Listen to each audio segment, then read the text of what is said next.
Eh bien, bonjour à tous et bienvenue sur ma chaîne Pixel et Vecteur. Aujourd'hui, on va parler Photoshop et en ces temps de canicule, quand même 42 degrés, ça fait un peu beaucoup, donc moi je ne pense qu'à la pluie.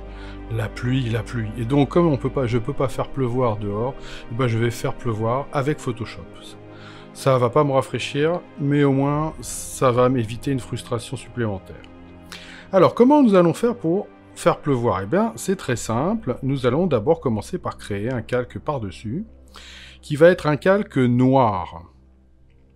Alors, comment on va faire un calque noir? Eh bien, je vais appuyer sur Alt, et je vais cliquer sur l'icône de création de calque, ce qui va me permettre de m'afficher l'icône, enfin la fenêtre de création de calque, où je vais pouvoir lui dire que je vais l'appeler par exemple pluie. Et c'est pour ça que j'ai fait venir cette fenêtre-là. Je vais lui dire que je voudrais ici avoir un mode superposition, donc une couleur noire. Voilà, et c'est pour ça que je veux un calque noir, parce qu'en fait, on va venir appliquer des gouttes blanches sur un calque noir, et le noir en mode superposition est transparent. C'est pourquoi quand je vais faire OK, vous allez bien avoir un calque noir, mais on a l'impression qu'il ne s'est rien passé, parce que le noir est transparent en mode superposition. Voilà, et puis je vais en profiter tout de suite par faire un petit clic droit sur la partie grise du calque et demander « Convertir en objet dynamique ». Pour que les gouttes d'eau soient bien aléatoires et assez grandes, on va aller chercher un filtre un peu particulier qui se trouve dans la galerie des filtres. Dans la galerie des filtres, si vous allez au niveau de la texture, vous allez avoir une icône grain, et dans grain, vous allez chercher le type touffu. Et là, vous allez faire un réglage. Alors oui, qu'est-ce que je veux? J'ai besoin d'avoir l'intensité, ça va me mettre plus, vous voyez, de grains aléatoires. Et le contraste, vous voyez, ça va rendre le contraste de plus en plus mou.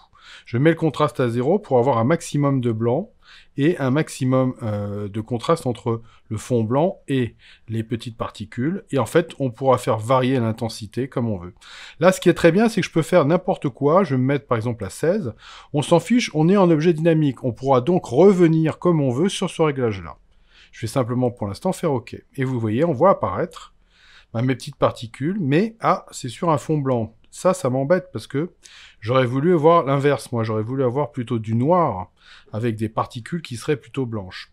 Alors, ce que je vais faire, c'est que je vais commencer par aller dans Images, Réglages, et on va pouvoir se faire donc un noir et blanc. Voilà, donc ça, je fais OK là-dessus. Et vous voyez que maintenant, on a des particules sur fond noir, sur fond blanc. Et en fait, ce que je voudrais, c'est l'inverse. Alors, je vais retourner ici dans Réglages, et je vais descendre jusqu'à négatif, ou bien vous faites le raccourci qui est très facile, pomme, commande ou CTRL-I. Et vous voyez que maintenant j'ai bien l'inverse. Ah bah voilà, ça commence à devenir intéressant. Vous pouvez remarquer, entre parenthèses, que comme j'ai un objet dynamique, tout ce que je viens de faire, c'est bien installer en dessous de mon calque, comme si c'était des filtres. Parce qu'une des particularités des filtres dynamiques ou des objets dynamiques modernes, eh bien c'est que tous ces éléments-là qui ne sont pas grisés, eh bien, sont considérés comme des filtres. Ce qui veut dire que je pourrais revenir dessus comme je veux. Maintenant, ce que je voudrais aussi faire, c'est qu'on voit bien les particules blanches, mais qu'on voit plus du tout le fond. Vous voyez que pour l'instant, c'est un peu laiteux. Donc, je vais devoir aller me rajouter par-dessus. On va venir se positionner un petit réglage de niveau. Vous voyez, on voit dans la pile le niveau par-dessus. Et là, je vais pouvoir aller prendre mon noir, bouger mon noir jusqu'à ce que, vous voyez, on voit les particules blanches apparaître. Voilà. Donc, vous voyez, ça peut être pas mal. Oui, j'ai pas mal de particules, mais pas trop. Mais, encore une fois, ce réglage-là, je pourrais revenir dessus de manière plus concrète. Je fais OK là-dessus. Et la dernière opération qui va aussi venir se mettre dans la pile de mon objet dynamique, ça va être un filtre de flou directionnel. Et là, vous voyez, avec mon flou directionnel, je vais avoir ma pluie. La distance, on démarre, on a plutôt de la neige. Plus je bouge par là, plus je vais avoir des traînées qui vont apparaître, comme si j'avais pris une photo avec une vitesse lente. Et il y a un moment donné où je vais trouver que c'est pas trop mal. Voilà, je voudrais voir quelque chose un peu par là. Vous voyez, l'intérêt d'avoir utilisé le grain touffu, c'est que les grains sont de tailles différentes, donc ça me fait quelque chose d'un peu aléatoire. Je vais faire OK là-dessus. Très bien. Maintenant, si je trouve que j'ai trop de pluie, ben je peux double-cliquer sur la galerie des filtres. Alors là, il va me dire que il va pas pouvoir, pendant que je vais faire mon réglage de filtre, il va pas pouvoir me montrer tout à la fois. Ok, donc je vais avoir juste mon réglage de flou, et je vais peut-être changer un petit peu l'intensité, je vais descendre mon intensité. Allez, je vais la diviser par 2, je vais mettre à 8, et puis je vais refaire OK. Donc le filtre va se mettre à jour, et hop, voilà, j'ai moins de pluie. Voilà, vous voyez, donc ça va être super intéressant. Si je trouve que ma pluie se détache pas assez, ben je double-clique sur le niveau. Voilà, voilà, mon niveau est apparu. Et je vais donc changer un petit peu. Je vais rajouter un peu de blanc. Voilà, je vais faire du blanc un peu plus fort. Et je fais OK là-dessus. Et vous voyez que maintenant, vous voyez, ça a changé. Si je double-clique sur le flou directionnel, pour voir apparaître mon flou directionnel, j'ai envie de légèrement changer un petit peu la direction de mon flou directionnel.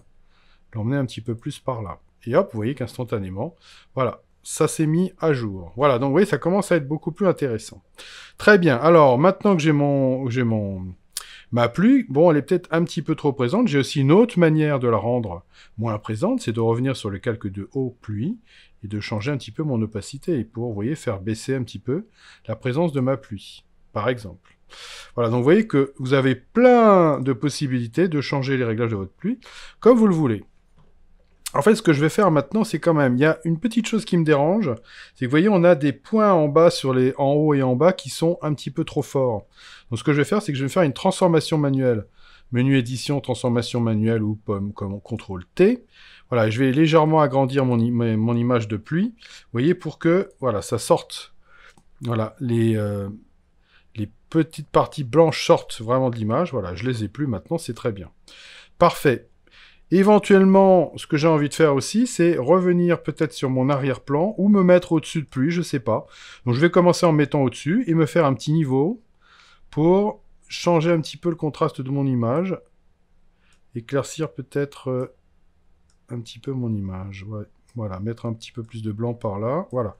Ça pourrait être pas mal. Alors vous voyez, je peux le faire à ce niveau-là ou je peux le faire juste en dessous pour que la pluie ne soit pas impactée. Ouais, je vais pas trop impacter la pluie. Voilà, on va faire une chose comme ça. Et puis, je vais venir me repositionner sur la pluie et je vais aller chercher un LUT. Alors ça, c'est la petite touche finale. Et ce LUT va me permettre, ici, de pouvoir mettre simplement une petite touche. Alors, vous voyez, j'en ai un qui s'appelle Crisp Warm, qui est en fait pour dire que c'est chaud. Voilà, et il va me contraster, vous voyez, vraiment bien. Ça, c'est pas mal. Alors, évidemment, c'est trop fort, mais c'est pas grave, dans la mesure où maintenant, je vais changer mon opacité jusqu'à ce que je tombe sur quelque chose qui me plaît. Voilà, ça me plaît pas mal. J'aime bien ce qui se passe ici. Par contre, j'aime pas trop ce qui se passe là. Donc, je vais venir sur mon masque ici. B pour avoir la brosse. Vous voyez qu'elle s'est bien positionnée. Et puis, je vais agrandir. Ici, je vais me mettre plutôt aux alentours de 60%. Si vous avez un stylet, vous pouvez évidemment travailler au stylet.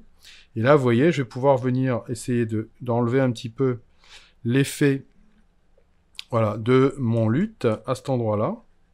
Voilà, pour voir si je peux regagner un peu plus de douceur à cet endroit-là.